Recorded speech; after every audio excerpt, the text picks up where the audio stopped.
This is from 2019, roughly give or take about 4 years before you knew anything about this Odin shit. Listen to what he says.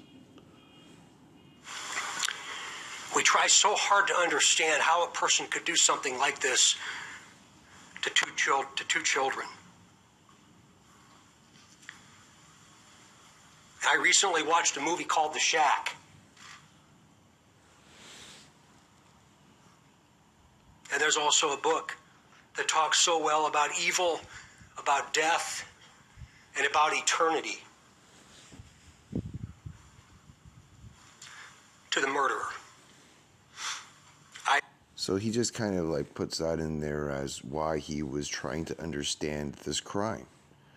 He's seen a movie called The Shack that very much dealt with death, eternity, you know, and this is something that way before Odinism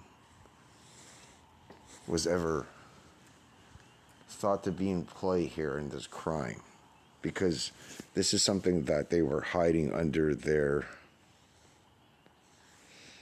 deck of cards, because they were even claiming, well, one day we're going to tell you what we want, what we can tell you, what we know, but that's not today. But then they kept making this subliminal kind of shit about this stuff. Now that you're starting to learn a little bit more about Odinism and how it ties into some of the statements just like this, that now that you go back and look at, you can see how they were utilizing, you know, that statement in order to subliminally put it out there, that because you got to remember, they didn't convict Richard Allen for being involved with some kind of occult type religion in this crime. This is what they claimed was a sexually motivated crime. Then why would he be watching a fucking movie talking specifically about religion and how it deals with the afterlife, death?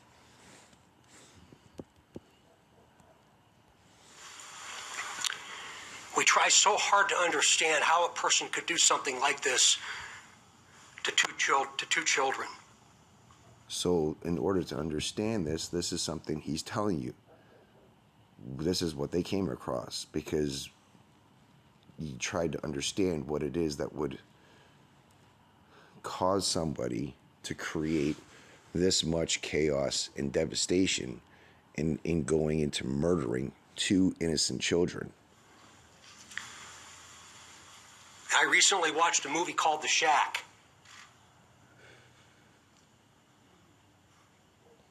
And there's also a book that talks so well about evil, about death, and about eternity. Now this is all to do with a movie specifically about religious Christianity, of Jesus, of God. Now, as we've gone over in the past, to interpretate that through Odinism, you start to see why it is that he had made this statement about watching this movie, The Shack. See, we never understood for a long time what the fuck was he really talking about, because Robert Ives had made some statements, and then very early on he was removed, but then there was still subliminal shit that was being said around this case, just like this, for instance.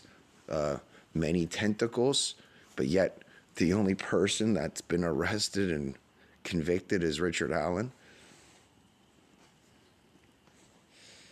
A Dropbox that they were led to Keegan Kline, who they, mind you, let go for 3 years on the dime state, victimizing. Like, what about these people that he was victimizing at that time? How is it that they haven't taken out any fucking class action suits or anything like this against the state for letting this convicted or known, right? Because they knew what he was. They're just like, oh, and then he even says, oh no, just go ahead and just delete it. Well, they told me to delete it. Well, no, they didn't tell you that, Keegan. So don't you think they would put a little bit more effort in behind this from somebody that is just, well, there's a device that we would like to see because it's, pretty important. Well, I don't know where it is. Okay, well, when you find it, just let us know. Just give us a call back. Meanwhile, they already know full well what everything, because they have his iCloud or whatever the fuck you call it.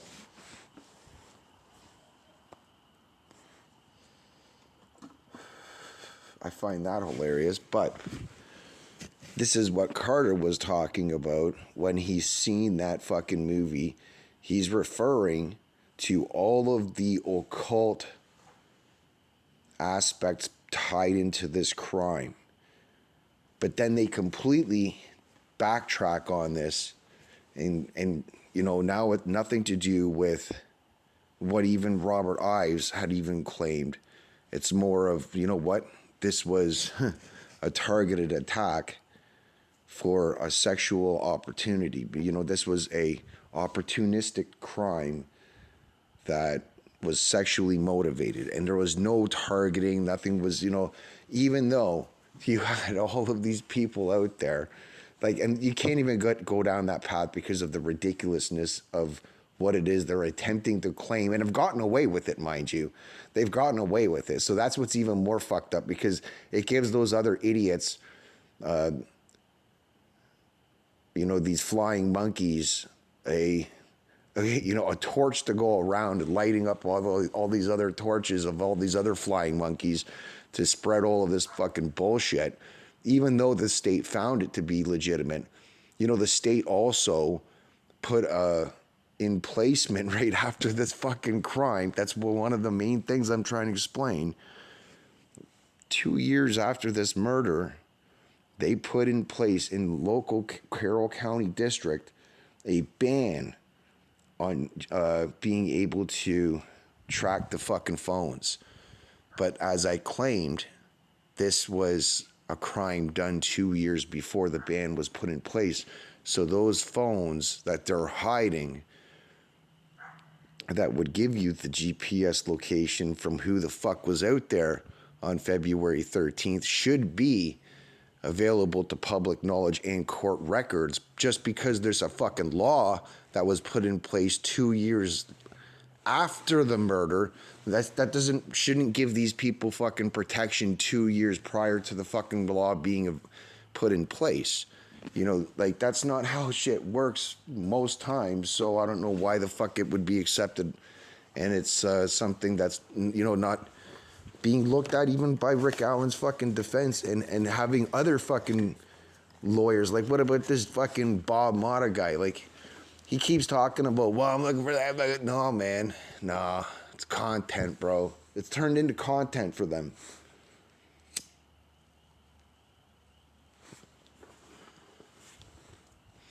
That's the sad thing, because these people start to get involved, that you're like, you know what, there's so much promise there, and then you're just like, oh, fuck.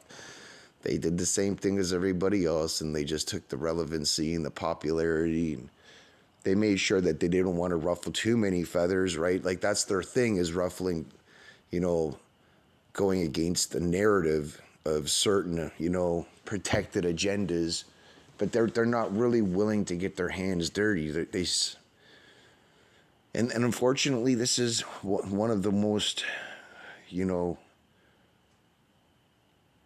dirtiest things that you're going to get yourself involved with when you start to look at what it is that you have to try to read between the lines on, right? You don't want to overstep your boundaries, and you don't want to use anything that hasn't been publicly made available. So there'll be some errors, there'll be some mistakes, but there'll be a lot more fucking time. And that's the one thing. So put a lot of time and effort in. That's where you got to get your hands extremely dirty. So I'm not saying that people couldn't do the right things here. It's just that I don't know if they've done it this way on purpose, because of the fact that, you know what I mean? They're perfectly happy with, getting the fucking coffee donations and the subscribers, and all of that crap. But I thought what we were doing here was bigger than that. You know, this was about getting justice for Abby and Libby. And then when we came to the conclusion that, you know, there's a lot more fucking victims here. You know, you got 4 kids in Florida that were 99.9% also murdered by the same fucking group or the same types of ideologist radicals, right? So they could all be involved into this ideology of Odinism, but it could be, you know, a different set of people, or it could be a variation of people. So regardless, we're dealing with a very serious situation that's now people starting to take fucking serious, because you could see all of the predators that were hanging around these 2 little kids, and people were saying, you know, where the fuck was CPS involved in these 2 kids' lives? That was the point that I made about Derek fucking German when he was originally arrested back in whatever it was, 2010. He shouldn't have been allowed to stay in the same fucking home as that kid, because even though it was his daughter, and even though the daughter was staying with the grandparents, he was staying with the grandparents, but he was manufacturing that shit. And the fucking dangers just on that alone, with also the fact of the kind of people that you're trafficking in and out of there, and the kind of people that you're mingling with, what they're involved in, it was right in the fucking house, man. So it's not like this was this home. They had Derek German there that was manufacturing this shit with another guy named Gabe fucking Ellis. They were busted together. I've already gone over this shit in the past. Derek rolled on Gabe and gave him up because it was 3 fucking days later when they picked Gabe up. And they had arrested Derek, and Derek flipped on him, saying, well, I didn't have a cellar, but I had it all figured out. I knew where it was going. And then they arrested fucking Gabe 3 days later on the fucking warrant for preparing to manufacture the meth for Derek. So this is some crazy shit that they would allow this shit to continue to go on. But, you know, this is all coming to the fucking surface. That's why I'm saying, I don't know if people just don't want to get their hands dirty or not. I don't know.